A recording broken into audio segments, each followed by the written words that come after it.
Празник, честит юбилей.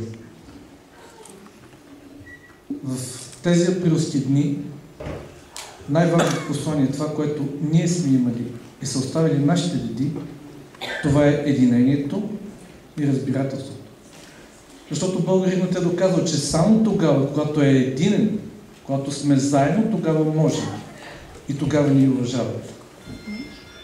Макар и не поканени, тази вечер ние сме тук с госпожа Матанова, за да изразим своето преклонение пред труда и духа на онези панагюрци, които с телата си са доказали, че хора Ралчо Спунджиев има бъдеще, има всъщност своя история, има своя настояще и дай Боже има и хубаво бъдеще.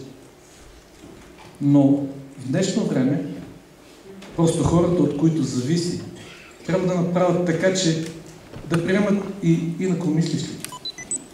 Защото читалището е храм. Читалището е храм на духовността, на единението. И нашите предци, когато са го създавали, това е била основната цел.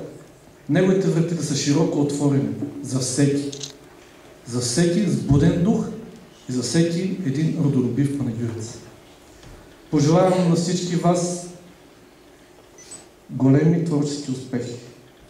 Нека наистина духа на основоположниците, на историята на ансамбъла ви води напред и нагоре.